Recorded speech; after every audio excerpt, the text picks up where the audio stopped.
Hello दोस्तों, आज मैं आप लोगों को कुछ टॉपिक सिखाने वाला हूँ, समझाने वाला हूँ। उस टॉपिक का नाम है नॉन प्रॉफिट ऑर्गेनाइजेशन। और आज हम लोग नॉन प्रॉफिट ऑर्गेनाइजेशन का प्रैक्टिकल सम सॉल्व करेंगे। ठीक है। तो मैं जितने भी प्रैक्टिकल सम लेने वाला हूँ, सारे के सारे प्रैक्टिकल सम गवर्नमेंट बुक से लेने वाला हूँ। तो आ जाओ page number 118 and question number 7। ये बेसिक सम है, मतलब एक सिखाने के लिए, एक आइडिया देने के लिए कि मैं क्वेश्चन ले रहा हूँ। फिर उसके बाद जो जो इंपॉर्टेंट सम रहेगा वही मैं कराऊंगा। तो देखो क्वेश्चन नंबर 7, पेज नंबर 118 लिखा, from the following transaction of the receipt and payment account of Pawan Putra Hanuman Vyayamshala Parbhani an adjustment given below, you are required to prepare income and expenditure account and balance sheet as on 31 March 2019। तो हमें question में लिख के दिया है कि income और expenditure account बनाओ और बैलेंस शीट बनाओ। ठीक है। रिसीट एंड पेमेंट अकाउंट लिख के दिया फॉर 31 मार्च 2019। ठीक है। 2019 का हमें रिसिप्ट और पेमेंट अकाउंट लिख के दिए, रिसिप्ट लिख के दिए, अमाउंट लिख के दिए, पेमेंट लिख के दिए, अमाउंट लिख के दिए। ठीक है। अब एक बात ध्यान से देखो। तो अगर मतलब क्वेश्चन में अगर आपको रिसिप्ट में जो कुछ भी लिख के दिया रहेगा रिसिप्ट्स में, वो सारा का सारा इनकम में जाएगा, आपको कुछ ज्यादा सोचना ही नहीं है। लेकिन रिसिप्ट में अगर आपको कैश इन हैंड या फिर कैश एट बैंक ऐसा करके, और इन दोनों के लिए वर्ड यूज क्या रहेगा, टू बैलेंस बीडी करके। तो जैसे कि हम लोग को मालूम है बीडी पीना गलत बात है, तो उसी तरह जब भी क्वेश्चन के अंदर आपको अगर क्वेश्चन में बीडी अगर नजर आएगा ना, तो आपको उसको रिकॉर्ड करने की जरूरत ही नहीं, उसको आपको इग्नोर कर देना है। क्यों इग्नोर करना है? क्योंकि ये ओपनिंग वैल्यू है, तो ये opening cash in hand cash at bank है, तो ये opening value opening balance sheet में जाता है। बट हम लोग जो बैलेंस शीट बनाने वाले हैं ना, वो बैलेंस शीट होता है क्लोजिंग बैलेंस शीट। तो 31 मार्च 2019 का बैलेंस शीट है यहाँ पे। तो अपन को क्लोजिंग वाला वैल्यू चाहिए, ओपनिंग वाला वैल्यू नहीं चाहिए, इसलिए ओपनिंग वाली वैल्यू को हम लोग क्या कर देंगे, इग्नोर कर देंगे। लेकिन अगर आपको क्वेश्चन में ओपनिंग बैलेंस शीट बनाने की जरूरत पड़ेगी, कब पड़ेगी? जब क्वेश्चन में आपको कैपिटल फंड नहीं लिख के दिया रहेगा। तो जब भी क्वेश्चन में आपको कैपिटल फंड नहीं लिख के दिया रहेगा, तो उस वाले सिनारियो में ओपनिंग बैलेंस शीट बनाना पड़ेगा। फिर उस वाले केस में ओपनिंग बैलेंस शीट को आप लोग क्या कर सकते हो, उसमें cash in hand cash out bank को यूज कर सकते हो असेट्स में। अगर वो जरूरत नहीं है, मतलब क्वेश्चन पढ़ेंगे बट मोस्ट ऑफ द 90 या 95% केस में वो इग्नोर ही होने वाला है, तो आपको उसको इग्नोर ही करने का है। ठीक है। तो टू बैलेंस बीडी कभी भी लिख के दिया रहेगा, रिसिप्ट में आपको इग्नोर करना है। और रिसिप्ट में जो कुछ भी लिख के दिया रहेगा वो हमेशा इनकम में जाएगा, कुछ ज्यादा सोचना नहीं, सिर्फ इनकम में लिखना है। ठीक है। दूसरी चीज, जो आपको पेमेंट्स में लिख के दिया रहेगा, तो वो दो जगह जाएगा, या तो वो एक्सपेंडिचर में जाएगा या तो वो असेट्स में जाएगा। बस ये थोड़ा आपको ध्यान देना है इसके अंदर। तो पीएनएल के डेबिट में जो कुछ भी आता है वो सारे के सारे खर्चे आपको मालूम है, office rent, office insurance, printing, stationery, just like वही खर्चे इसके अंदर भी लिख के दे रहेंगे। असेट्स का नाम तो आपको पता रहेगा, plant and machinery, furniture, computer, motor car, वही जस्ट लाइक इसके अंदर लिख के दे रहेगा। कुछ एक दो नाम थोड़ा सा अलग होगा, तो मैं आपको बता दूंगा ये चीज ऐसा है। लेकिन आपको माइंड सेट करना है कि रिसिप्ट में जो कुछ भी लिख के दिया रहेगा वो इनकम में जाएगा, और पेमेंट में जो कुछ भी लिख के दिया रहेगा कहाँ पे जाएगा, एक्सपेंडिचर या तो असेट्स में जाएगा। और जब भी क्वेश्चन में अगर बीडी लिख के दिया रहेगा, तो आपको बीडी को क्या करने का, इग्नोर करने का है। ठीक है। Let's start. तो रिसिप्ट्स में सबसे पहला हमें लिख के दिया टू बैलेंस बीडी हेडिंग है, उसके नीचे कैश इन हैंड लिख के दिया फायदा होगा, तो वो तो इग्नोर हो जाएगा, आपको उसको रिकॉर्ड करने की जरूरत नहीं है। अब आ जाओ नीचे, नीचे लिखा है सब्सक्रिप्शन, तो सब्सक्रिप्शन कहाँ पे जाएगा, इनकम में जाएगा। लेकिन यहाँ पे तो दो वैल्यू है, एक 18-19 का है और एक 19 और 20 का है। एक 18-19 का और एक 19 और 20 का। तो देखो अभी चालू है 2025, तो 2025 आपका करंट ईयर हो जाएगा। तो फिर 2024 क्या था फिर, तो 2024 आपका प्रीवियस ईयर हो जाएगा, या फिर आप लोग उसको लास्ट ईयर बोल सकते हो। तो उसी तरह फिर 2026 क्या होगा, तो 2026 आपका नेक्स्ट ईयर होगा। ठीक है। तो अभी यहाँ पे ये आइडेंटिफाई करो कि इसमें मेरा करंट ईयर कौन सा होगा। तो देखो ऊपर जो received payment account for the year ended 31 March 2019 दिख रहा है ना, 31 मार्च 2019, तो 2019 आपका करंट ईयर है। तो जो सब्सक्रिप्शन लिख के दिया 18 और 19 का, वो आपका करंट ईयर हो गया। और 19 और जो 20 का लिख के दिए वो नेक्स्ट ईयर का लिख के दिए। तो इसका मतलब ये साल का सब्सक्रिप्शन आपको मिला 18,000, और आने वाले साल का सब्सक्रिप्शन आपको कितना मिल गया, 410 रुपया। इसका मतलब ये हुआ, रिसिप्ट में लिख के दिया ना, तो रिसिप्ट में जो कुछ भी रहता है इनकम में जाता है। तो मैं आपको बता रहा हूँ कि जो 18 और 19 का जो सब्सक्रिप्शन है वो ये साल का, तो ये साल का आपको कितना मिला, 18,000 रुपया। और आने वाले साल का कितना मिल गया, 410 रुपीज मिल गया। अब इसको रिकॉर्ड कैसे करना है, तो मैं आपको ऐसा लॉजिक दे रहा हूँ, वो याद रखो। देखो, तो जैसे हम लोग बोलते हैं ना, आई लव यू ना, तो आई एल याद रखो बस। तो जब भी आपको क्वेश्चन के अंदर अगर करंट ईयर और नेक्स्ट ईयर ऐसा लिख के दिया रहेगा, तो आई लव यू नहीं, आई एल याद रखो बस, आई एल। तो आई का मतलब होता है इनकम और एल का मतलब लायबिलिटीज। तो ये साल का मेरा इनकम है, इसलिए करंट ईयर में आएगा। तो एल में लायबिलिटीज में क्यों जाएगा? क्योंकि आपको नेक्स्ट ईयर का पैसा अभी मिला है, नेक्स्ट ईयर का पैसा आपको अभी मिला है। तो नेक्स्ट ईयर के लिए फ्यूचर में आपको उसके लिए काम करना पड़ेगा, या फिर आपको फ्यूचर में उसको सर्विस देनी पड़ेगी। तो आज नहीं तो कल देना पड़ेगा। और जो गागा होता है वो क्या होता है? लाला होता है, इसलिए वो लायबिलिटीज में जाएगा। इसलिए आप लोग ऐसे याद रखो, आई एल करके, तो वो आपको दिमाग में बैठेगा ऐसा। ठीक है, ओके। आगे लिख के दिया, donation income, receipt from entertainment income, interest income, entrance fee income, सब कुछ इनकम में चला जाएगा। ठीक है, अब आ जाओ पेमेंट में। पेमेंट में सबसे पहले लिख के दिया है salary expenditure, entertainment expense expenditure, sundry expense expenditure, electricity charges expenditure, rent expenditure, investment expenditure मत बोलना, इन्वेस्टमेंट असेट्स होता है, क्योंकि आपने कहीं पे पैसा इन्वेस्ट किया है, कहीं पे आपने पैसा इन्वेस्ट किया, तो आपका असेट्स हो गया। Next, printing and stationery expenditure, postage expenditure, fix deposit. तो आपने कहीं पे एफडी करा है, तो एफडी का मतलब है कि आपने इन्वेस्टमेंट किया है, तभी तो आपके कुछ को हर साल आपको उसके ऊपर इंटरेस्ट मिलेगा, तो वो इन्वेस्टमेंट होता है। और इन्वेस्टमेंट बिजनेस के लिए क्या होता है? असेट्स होता है, इसलिए असेट्स में जाएगा। फिर बाय बैलेंस सीडी, वो आपका हेडिंग है, तो आपको हेडिंग के ऊपर ध्यान नहीं देना, सीडी आपको रिकॉर्ड करना है। तो cash in hand assets, cash at bank assets, बस हो गया। ऐसे आपको क्वेश्चन में लिख के दिया रहेगा। तो पीएनएल का डेबिट ही आपको याद रखना है बस, और असेट्स क्या रहता है, अगर आपको असेट्स याद है, बाकी जो कुछ भी आपको नजर आएगा सबके सामने एक्सपेंडिचर लिख दो, बस आपका काम हो गया। ठीक है, अब आ जाओ एडजस्टमेंट पे। तो पहला एडजस्टमेंट इसमें बहुत इंपॉर्टेंट है।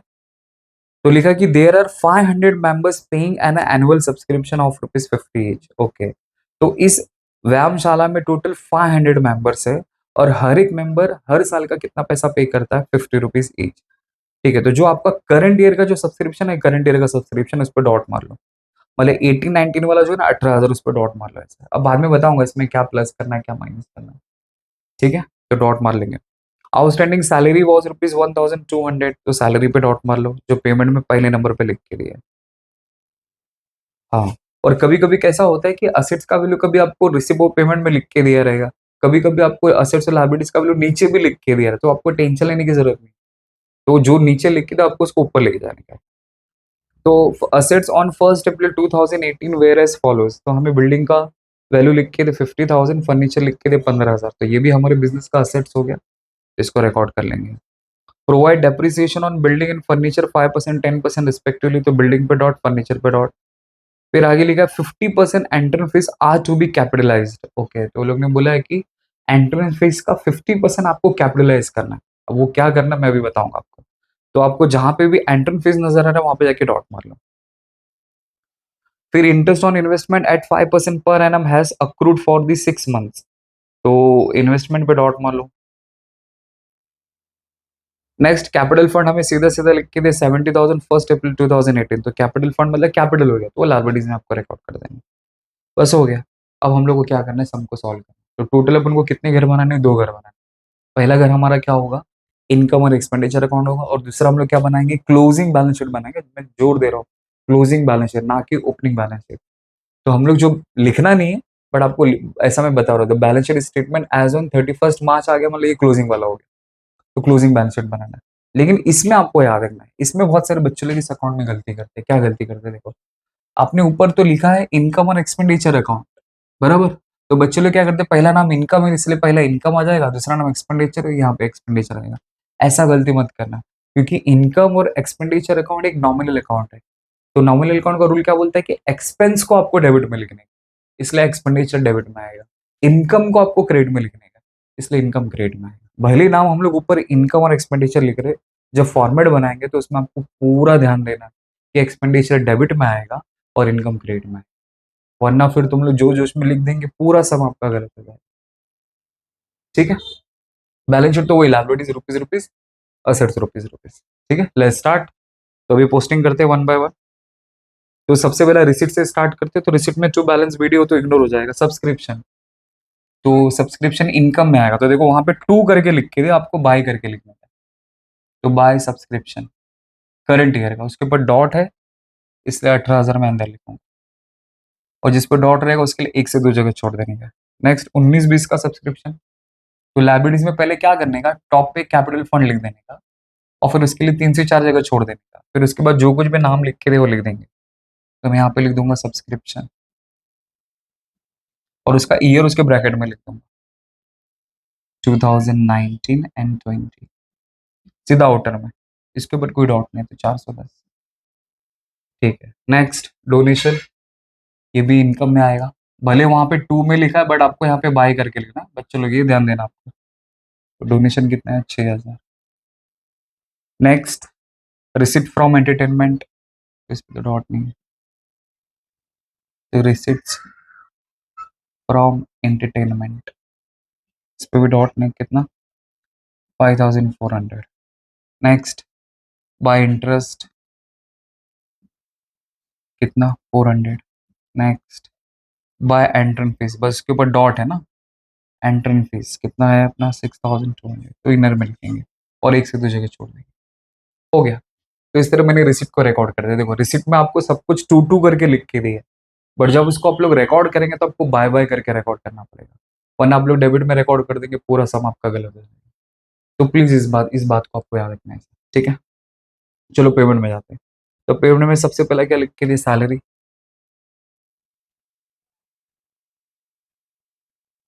सैलरी पे डॉट है क्या, सैलरी हाँ है, तो इनर में आएगा 6,000। Next entertainment expense, entertainment expenses कितना, 2,480। Next sundry expenses, 1,300। Next electricity charges, 1,200। Next to rent, देखो वहां पे बाय है, पर यहाँ पे हम लोग जो कुछ भी लिखेंगे टू करके लिखना पड़ेगा, 700। नेक्स्ट इन्वेस्टमेंट असेट्स, बट इसके ऊपर डॉट है ना, इसको अंदर लिखना पड़ेगा,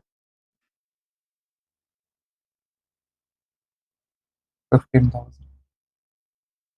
next printing stationery, printing and stationery कितना है, 800। नेक्स्ट पोस्टेज, देखो सारे नाम पीएनएल वाले ही नजर आते रहेंगे आपको, 3,200। नेक्स्ट फिक्स डिपॉजिट असेट्स, अब उस पर डॉट नहीं है इसलिए सीधा बाहर आ जाएगा, कितना, 3,900। नेक्स्ट है बाय बैलेंस सीडी, आपका हेडिंग, उसको हेडिंग को लिखने की जरूरत नहीं है, उसके नीचे जो मिर्च मसाला लगा हुआ लिख दो, तो cash in hand 830। Next cash at bank 6,000। हो गया। तो इस तरह मैंने रिसिप्ट और पेमेंट अकाउंट को पूरा का पूरा पोस्ट कर दिया। तो जो टू में लिख के दिया था उसको आपको बाय में लिखना है, जो बाय में लिख के दिया था आप उसको टू में करके लिखने का। अगर ऐसा गलती कर दिए, जो जिधर लिखा है उस तरफ ही लिख दिए, कहानी उधर ही खत्म हो जाएगी। ठीक है, तो इस टॉपिक में आपको इस तरह से आपको ध्यान देना है सर। ठीक है, लेट्स स्टार्ट। पहला एडजस्टमेंट बहुत इंपॉर्टेंट है, तो देखो क्या लिख के दिया। तो लिखा है कि there are 500 members paying an annual subscription of ₹50 each. Okay, तो इस ऑर्गेनाइजेशन में टोटल 500 मेंबर्स है, और हर एक मेंबर कितना पैसा पे कर रहा है, ₹50 पे कर रहा है। ठीक है, तो देखो टोटल मेंबर है 500, हर एक मेंबर ₹50 पे कर रहा है, तो 5 5 जा 25, और ये 3 जीरो चिपका दिया, तो ये कितना हो गया, 25,000 बराबर। तो सब्सक्रिप्शन कितना आना चाहिए, 25,000 आना चाहिए, इतना। लेकिन आया कितना है, देखो यहाँ सब्सक्रिप्शन 18,000, तो और कितना आना बाकी है, तो 25 में से 25 में से आपको 18 को माइनस करना पड़ेगा, तो कितना डिफरेंस आएगा, 7,000। तो और 7,000 आना बाकी है, तो कोई पैसा अगर आना बाकी है वो आपका आउटस्टैंडिंग हो जाएगा, और आउटस्टैंडिंग हमेशा क्या होता है, प्लस होता है। बट ये कौन सा एडजस्टमेंट है, ये आउटस्टैंडिंग इनकम है, ना कि आउटस्टैंडिंग एक्सपेंडिचर है। क्यों इनकम होगा, क्योंकि देखो सब्सक्रिप्शन आपने कहाँ पे लिखा है? इनकम में लिखा है। तो आउटस्टैंडिंग इनकम का दो इफेक्ट क्या होता है? आपको ऐड टू इनकम करना है, किसी भी पर्टिकुलर इनकम में जाके आपको ऐड करना है। और दूसरा इफेक्ट आता है इसका असेट्स में, क्योंकि कहीं से पैसा अगर मेरे पास आने वाला है तो उसको असेट्स में रिकॉर्ड करना पड़ेगा। इसलिए मैं यहाँ पे क्या करूंगा, प्लस आउटस्टैंडिंग, कितना 7,000, ये आ जाएगा 25,000। ये हुआ फर्स्ट इफेक्ट। अब सेकंड इफेक्ट तो इधर ही आएगा, यहाँ पे आपने फर्स्ट इफेक्ट दे दिया, अब सेकंड इफेक्ट इधर ही आएगा। तो लायबिलिटीज में तो आ ही नहीं सकता ना, लायबिलिटी मतलब कर्जा वाला चीज हो गया, तो बचा क्या, खुद का घर मतलब असेट्स, इसलिए असेट्स। तो इधर वाला इनकम फिर इधर आ जाएगा।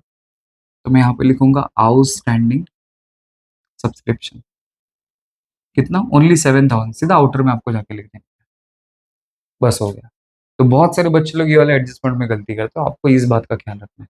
लेकिन लोगों की जहन में क्या था, आउटस्टैंडिंग वाला आउटस्टैंडिंग एक्सपेंस होगा, तो इसलिए इसका सेकंड इफेक्ट किधर लिख देते हैं, लायबिलिटीज में लिख देते हैं। तो ये गलती मत करना। तो इस टॉपिक में यही आपको ध्यान देना है, ये इनकम है, ये एक्सपेंस है। इनकम होता, एक्सपेंस होता तो लायबिलिटीज में आता, इनकम है इसलिए असेट्स में आता। बस ये टॉपिक यही आपको होशो आवाज में रखने की कोशिश करता है। तो अगर आपने ध्यान दे दिया तो इजीली आप लोग पूरा 12 में से 12 ला सकते हैं इसे। ठीक है, चलो सेकंड।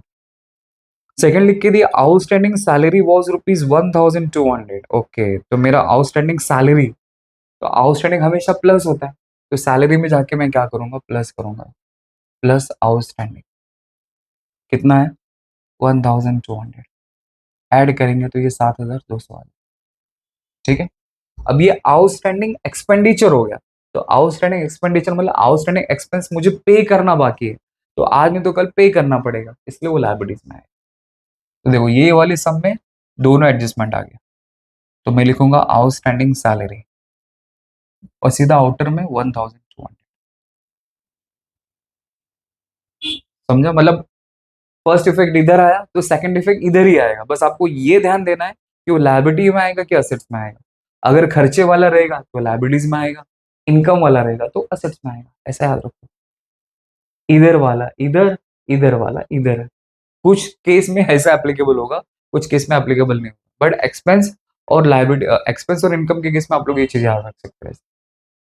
ठीक है, चलो हो गया ये भी। नेक्स्ट थर्ड लिखा था, assets on 1 April 2018 were as follows. Okay, तो हमें ओपनिंग असेट्स का वैल्यू लिख के दिया, तो वो लिख लेते हैं। तो बिल्डिंग हमारा असेट्स है, कितने का है, नहीं इस पे तो डॉट है ना, एडजस्टमेंट है, कितना लिख के दिया, 50,000। और फर्नीचर कितना है, 15,000 का, 15,000। ठीक है, लिख दिया। तो इसका कोई दो इफेक्ट आपको देने की जरूरत नहीं है। कोई भी अगर आपको एडजस्टमेंट में असेट्स और लायबिलिटीज का वैल्यू लिख के दिया रहेगा, आपको सिर्फ एक इफेक्ट देने का, डेप्रिसिएशन होगा, आउटस्टैंडिंग होगा, प्रीपेड होगा, ऐसा कोई एडजस्टमेंट रहेगा उसका आपको दो इफेक्ट देने का। कभी कभी कैसा होता है कि क्वेश्चन में ऊपर आपको लिख के दिया रहेगा, तो कभी कभी आपको नीचे लिख के दिया रहेगा, तो उसको उठा के आपको ऊपर लेके आने का। हो गया। नेक्स्ट फोर्थ लिखा है, provide depreciation on building and furniture at 5%, 10% respectively. तो इसका मतलब क्या हुआ कि बिल्डिंग पे आपको 5% का डेप्रिसिएशन चार्ज करना है एंड फर्नीचर पे 10%, मतलब जिसका पहला नाम उसका पहला परसेंटेज, जिसका दूसरा नाम उसका दूसरा परसेंटेज। तो बिल्डिंग पे आपको 5% चार्ज करना है एंड फर्नीचर पे 10%। तो बिल्डिंग कितना है मेरा, 50,000। तो 50,000 पे 5%, तो 50,000 इंटू 5/100। तो जीरो से जीरो गया, जीरो से जीरो गया, तो 5 5 जा 25, और ये दीजिए, तो 2,500। तो डेप्रिसिएशन का दो इफेक्ट क्या होता है, माइनस, तो माइनस डेप्रिसिएशन 2,500, माइनस करेंगे 47,500। अब डेप्रिसिएशन का सेकंड इफेक्ट पीएनएल के डेबिट में आता है, तो यहाँ पे एक्सपेंडिचर में आ जाएगा। तो टू डेप्रिसिएशन ऑन बिल्डिंग 2500 हो गया। अब उसी तरह नेक्स्ट किसका है, फर्नीचर का। फर्नीचर पे 10% बोला, तो फर्नीचर का 10% मैं डायरेक्ट करता हूँ, माइनस डेप्रिसिएशन, तो 10% आता है 1,500, तो ये आ जाएगा 13,500। फर्स्ट इफेक्ट इधर है तो सेकंड इफेक्ट इधर ही आएगा। अब आपको ये सोचना है कि एसेट्स का वैल्यू कम हो रहा है तो अपने लिए लॉस है, लॉस मतलब खर्चा, इसलिए एक्सपेंडिचर में, या तो पीएनएल के डेबिट में लिखते हैं, एक्सपेंडिचर में आ जाएगा। तो डेप्रिसिएशन ऑन फर्नीचर 1,500 हो गया।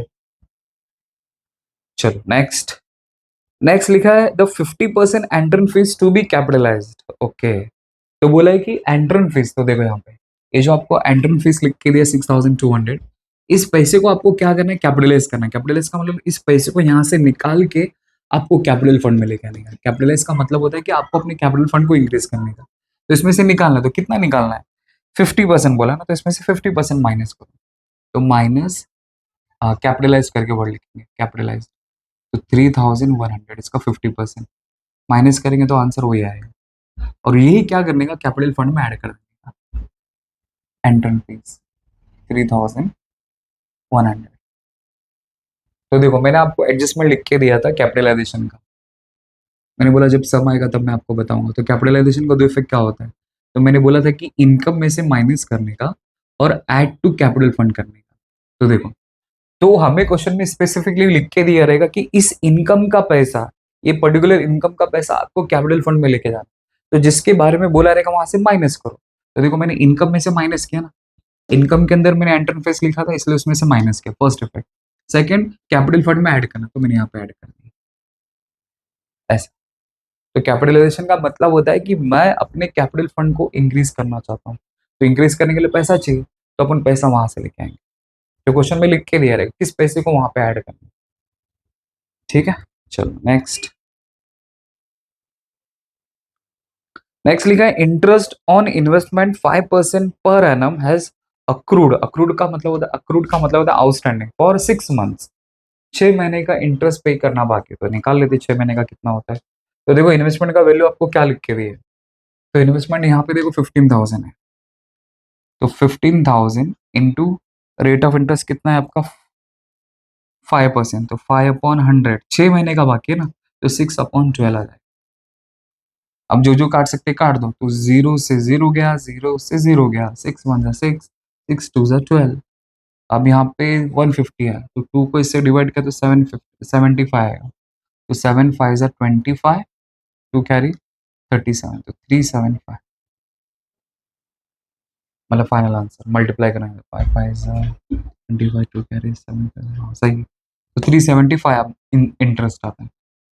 अब सर आपने तो इंटरेस्ट ऑन इन्वेस्टमेंट का तो एडजस्टमेंट लिख के नहीं दिया है, तो मैंने आपको फाइनल अकाउंट में बताया था कि interest on investment, just minute,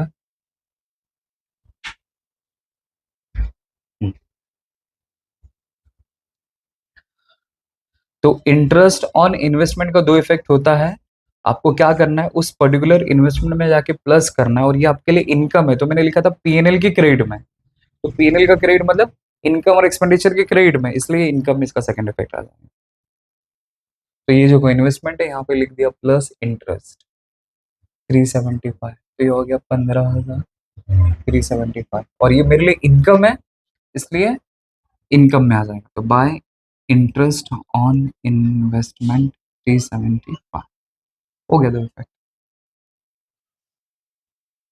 आपको इंटरेस्ट मिलेगा तो आपका इन्वेस्टमेंट इंक्रीज होगा, इसलिए आपको प्लस करना है। और आपने कहीं पे पैसा इन्वेस्ट किया, अगर आपको उसके ऊपर इंटरेस्ट मिलेगा, या आपका इनकम कहलाएगा, इसलिए उसको इनकम में रिकॉर्ड करना है। मैंने बोला ना कि आपको फाइनल अकाउंट की कुछ कुछ अगर एडजस्टमेंट, मतलब एडजस्टमेंट अगर याद है तो आप लोग उसको यहाँ पे कर सकते हैं। तो मैंने सारे एडजस्टमेंट यहाँ पे नहीं लिखे थे, बट जो मेन मेन एडजस्टमेंट है वही मैंने आपको लिख के दिया।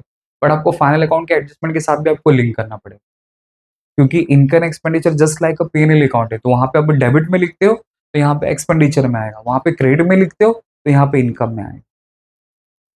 ठीक है, चलो नेक्स्ट, नेक्स्ट है कैपिटल फंड, सीधा सीधा। तो ये कैपिटल फंड इधर इनर में लिख देंगे, ऑलवेज इनर में लिखने का, तो इसका कोई दो इफेक्ट नहीं देना। लायबिलिटी और असेट्स का वैल्यू अगर लिख के दिया रहेगा तो आपको दो इफेक्ट देने की जरूरत नहीं। हो गया, बस। तो हमने सारा का सारा पोस्टिंग कर दिया। अब हम लोग को क्या करना है, अकाउंट को क्लोज करना है। तो सबसे पहले हम लोग क्या करेंगे, इनकम और एक्सपेंडिचर को हम क्लोज करेंगे, चेक करेंगे कौन सा सेट ज्यादा है। ठीक है, लेट्स स्टार्ट।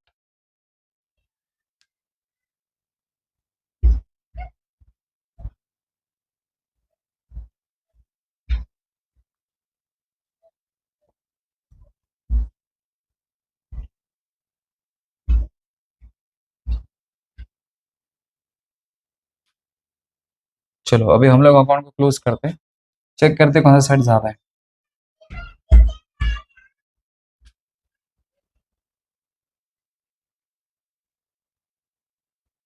तो देख के तो ऐसा लग रहा है इनकम ही ज़्यादा है, तो सबको फटफट प्लस कर लेता हूँ मैं।